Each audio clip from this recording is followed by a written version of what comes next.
നമ്മൾ ഈയിടയ്ക്കും വളരെയധികം ന്യൂസ് വാർത്താ മാധ്യമങ്ങളിൽ വന്നിട്ടുള്ളൊരു കാര്യമാണല്ലോ വനിതാ ക്രിക്കറ്റ് ഇൻ്റർനാഷണൽ ലെവലിൽ നമുക്ക് ഒരു റെക്കോർഡുണ്ടായി ഇല്ലേ, ജമീമ റോഡ്രിക്സ്.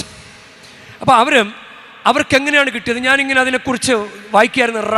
രണ്ടാം ഓവറിൽ തന്നെ ഒരാൾ ഔട്ടായി, പിന്നെ 10ാം ഓവറിൽ രണ്ടാമത്തെ ആൾ ഔട്ടായി. അപ്പം മൂന്നാമത് കയറിയ ആളും അപ്പോൾ അവിടെ നിൽക്കുന്ന ആളും പിന്നെ മൂന്നാമത് കയറിയ ആളും അത് അവിടെ കൂടെ ഉണ്ടായിരുന്ന ആൾ അയാളും ഔട്ടായി. എന്നിട്ട് ഇവർ അവസാനം വരെ നിന്ന് നല്ല റെക്കോർഡ് വിജയം ഉണ്ടായപ്പോൾ അവർ പറയുന്ന വചനം പുറപ്പാട് 14:14 ഇന്നത്തെ സുവിശേഷം ലൂക്ക 14:14 നിങ്ങൾക്ക് പ്രതിഫലം കിട്ടുമെന്ന് പറയുന്നത്.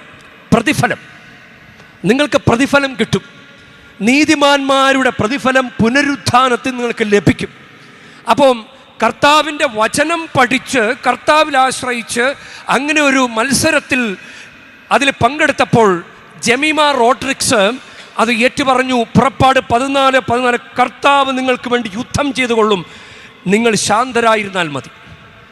അതാണ് ഇതൊന്ന് പഠിച്ച് നമുക്ക് ഈ കൂട്ടത്തിലുള്ള കുറച്ച് സ്ത്രീകൾക്കും അമ്മമാർക്കും കുറച്ച് കരിസ്മാറ്റിക് പ്രവർത്തകർക്കും വചനം അറിയാൻ പറ്റും. പക്ഷേ യുവാക്കൾക്കോ കുറച്ചങ്ങനെ ലോകത്തിൻ്റെ കാര്യങ്ങളിൽ വ്യാപൃതരായിരിക്കുന്ന അത്രം പ്രാർത്ഥനയൊന്നുമില്ല, വചനവും പ്രാർത്ഥനയൊക്കെ സ്ത്രീകൾക്കുള്ളതാണെന്നൊക്കെ വിചാരിച്ച് നടക്കുന്നവർക്ക് ഒരു വചനം പോലും അറിയില്ല.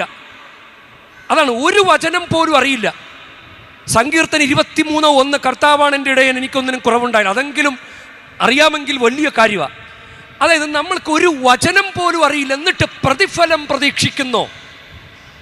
അങ്ങോട്ടൊന്നും കൊടുക്കാതെ ഇങ്ങോട്ട് ചോദിക്കുന്നത്. അതാണ്.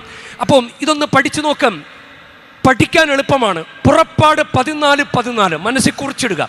പുറപ്പാട് 14:14 കർത്താവ് നിങ്ങൾക്ക് വേണ്ടി യുദ്ധം ചെയ്തുകൊള്ളും, നിങ്ങൾ ശാന്തരായിരുന്നാൽ മതി.